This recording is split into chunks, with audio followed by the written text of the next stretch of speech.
Bună seara!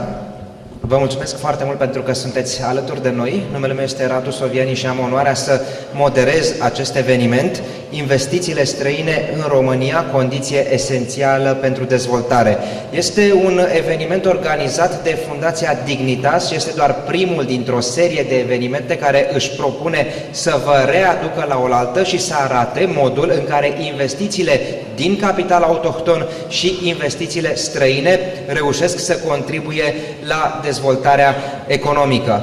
Mă bucur foarte mult pentru că ați venit într-un număr atât de mare și sunt impresionat de calitatea dumneavoastră. Mă bucur foarte mult că sunteți aici. Seria aceasta de evenimente va include, vă spuneam, atât evenimente dedicate investițiilor străine directe, dar și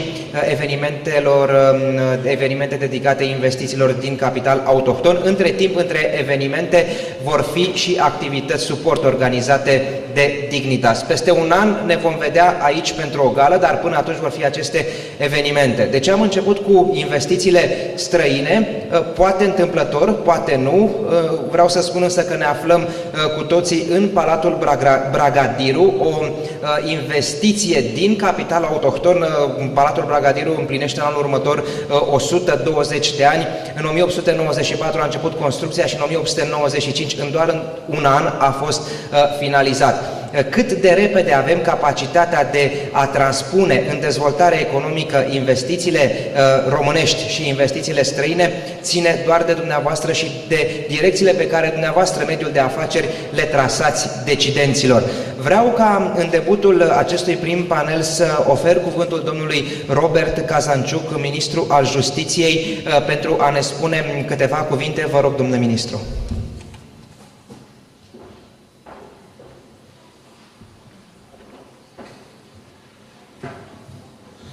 Bună seara! Cred că ăsta este puțin mai mare, o să stau așa. Mulțumesc de invitație.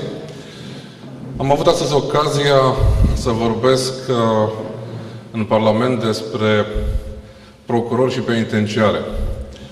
Doar câteva cuvinte despre justiție ca sprijin pentru economie. Vestea bună este că ieri în Senat, în Comisia Juridică, a trecut o modificare legislativă, sper să treacă și de plen săptămâna viitoare, care permite Ministerului Justiției ca împreună cu CSM-ul să poată înființa, acolo unde este nevoie, tribunale specializate și mai exact tribunale comerciale. Am spus încă de la preluarea mandatului acum 6 luni de zile că una dintre priorități pentru justiție va fi aceea de a sprijini mediul economic, sănătatea mediului economic. Mulțumim foarte mult domnului ministru pentru că a fost alături de noi. Reținem această idee a tribunalelor comerciale. După cum știți, pentru investitorii străini și români nu este numai important să aducă banii cu ușurință, dar trebuie să îi și scoată cu ușurință și trebuie să existe celeritate în justiție. Vreau să dau acum cuvântul domnului ministru Titus Corlățean, ministrul afacerilor externe. Vă rog, domnule ministru.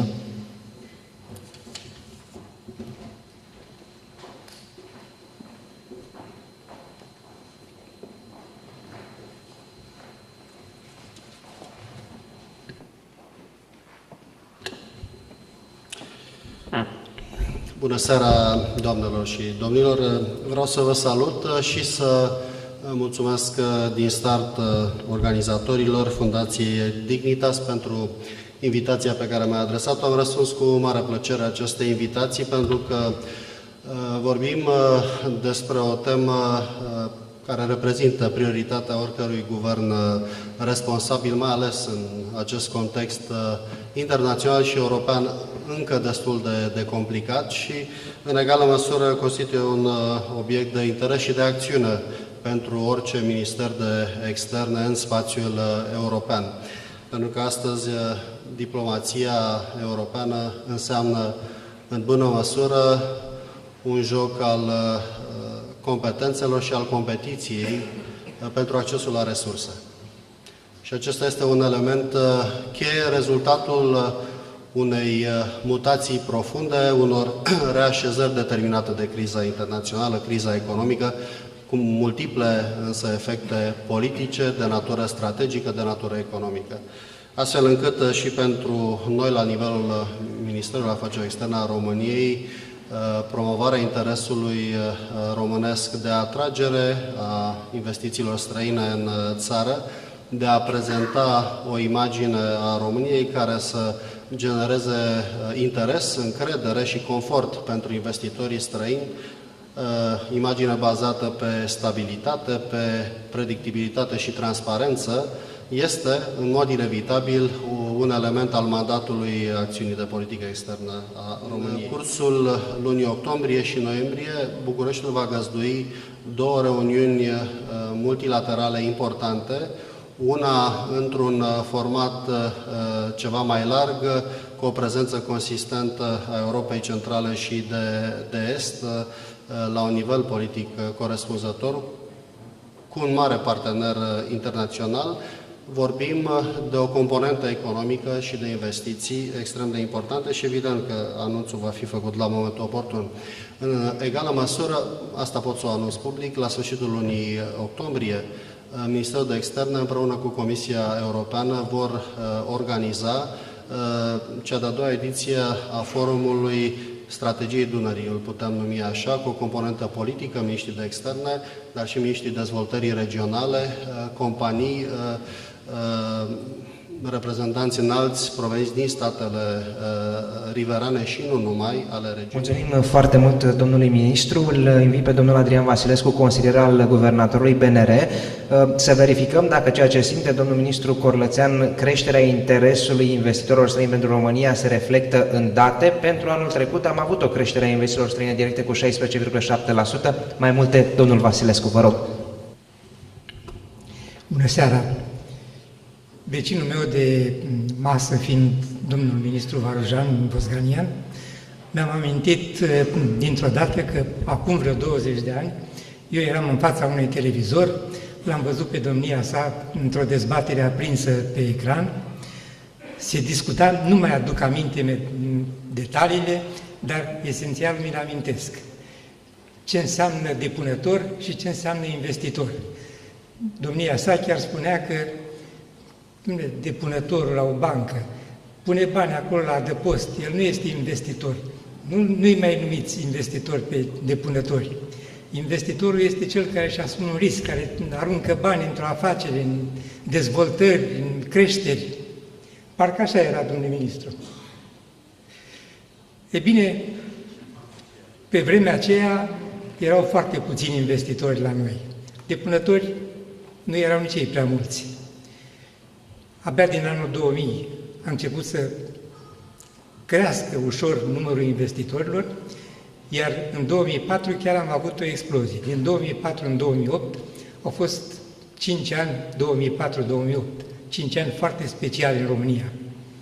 În această perioadă veneau în valuri peste granițele noastre aici în țară cam 20 de miliarde de euro pe an. Și iată că dintr-o dată, sfârșitul lui 2008, a venit cu un duș rece și ne-a trezit pe toți. Ne-a trezit și pe noi aici în România, pentru că dintr-o dată banii aceia nu mai veneau. A trezit toată planeta pentru că lucrurile s-au schimbat și lumea a înțeles repede că va urma o schimbare esențială, că vom fi nevoiți foarte repede să, odată cu schimbarea lumii, să ne gândim și la un alt stil de viață. Pentru că 85% din aceste exporturi sunt făcute de industria prelucrătoare. Dacă ne referim acum la investiția străină directă, sunt nevoit să recunosc, și spun că sunt nevoit să recunosc pentru că mi-ar fi plăcut să fie invers, să fie capitalul intern cel care ar fi dat majoritatea investițiilor străine.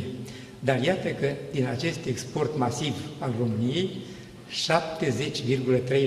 70,3% este dat de companiile unde capitalul străin deține mai mult de 10%, oricât ar părea România de înghesuită în momentul de față și oricât a fost de înghesuită în multe momente ale istoriei sale, datoriile și le-a plătit întotdeauna și obligațiile și le-a onorat. Vă mulțumesc!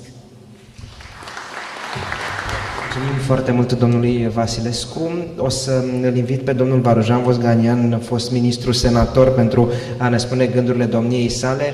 Într-adevăr, acest domeniu al investițiilor străine este fascinant și, aș spune, cu concluzii care uneori pot părea paradoxale. Aș putea să vă vorbesc despre marile avantaje ale investițiilor străine în România din ultimii 20 de ani, dar tot atât de mult timp aș putea să vă vorbesc despre vulnerabilitățile investițiilor străine în România. Fără investițiile străine, România nu ar fi arătat așa cum arată astăzi. Multe industrii și sistemele financiare ar fi fost nimicite fără investiții străine. Și dovada, majoritatea domeniilor strategice din România au componentă de peste 90% capital străin. Iată, industria auto, industria oțelului, industria aluminiului, bună parte a industriei chimice, industria asigurărilor, sistemul bancar. Mai mult decât atât, investițiile străine au adus un anumit tip de management în România. Au adus o anumită conectare la piețele internaționale. În același timp însă, preponderența capitalului străin în zonele strategice este și o vulnerabilitate. Și asta la noi s-a văzut foarte bine în 2008, atunci când n-am avut bănci naționale și capitalul străin și-a retras banii, liniile de finanțare s-au împuținat și criza economică a pornit brusc. Ca să nu mai vorbim de faptul că noi avem nevoie de capital românesc, nu atât pentru banii pe care îi presupune capitalul românesc, cât pentru mutațiile sociale pe care le face capitalul românesc. Capitalul românesc produce mutații în segmentele sociale, creează clasă de mijloc, creează stabilitate. De aceea, evocând capitalul străin, aș vrea să spun că el trebuie să meargă umăr la umăr cu capitalul românesc, fără a face vreo diferență între ele. Care sunt, am să mă refer acum strict la investiții străine, pentru că vreau să închei, să nu lungesc expunerea mea. Există 4 direcții în care trebuie acționat.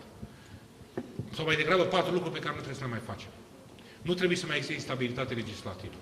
Au existat câteva semnale foarte controversate pe care le-a dat România în ultima vreme privind modificări legislative. Așa ceva nu mai trebuie făcut și legislația trebuie să fie predictibilă.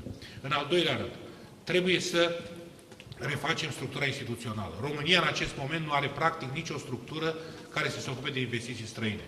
Agenția Română de Investiții Străine a fost desființată. Luni de zile n-am avut niciun fel de structură care să ofere vize, prelungire de ședere pentru investitorii străini și nici regimul de vize nu este foarte favorabil pentru investitorii străini care vor să vină în România. Așadar, la nivelul guvernului trebuie să existe o structură, dacă nu chiar câte o structură în fiecare minister, care se ocupe de investiții străine. În al treilea rând, trebuie ca statul român să-și respecte angajamentele și să trateze cu multă precauție procedurile pe care le are. Avem cazul Aversa, avem acum de curând cazul Cuprumin, avem cazul Roșia Montană, avem și alte cazuri în care autoritățile dau semnale contradictorii și care crispează investitorii străini. Și în al patrulea rând, trebuie să avem în vedere absorbția fondurilor europene, care sunt o mare șansă pentru intrarea în țară a investițiilor străine. Am putea ca în anul viitor să ne reîntoarcem la o creștere a investițiilor străine care să fie un motor al dezvoltării. Mulțumim foarte mult, domnului ministru. În partea a doua veți vedea o prezentare în cât timp se reduc decalajele cu ritm de creștere de 2%, de 4%, de 5% și 7% pe an. Până atunci însă aș vrea să vă spun că vom muta sesiunea de întrebări și răspunsuri din acest moment înspre pauză și în partea a doua a sesiunii, pentru că acum vreau să-l invit pe domnul Peter Hurley pentru a vedea cum este văzută România de cineva care nu s-a născut român.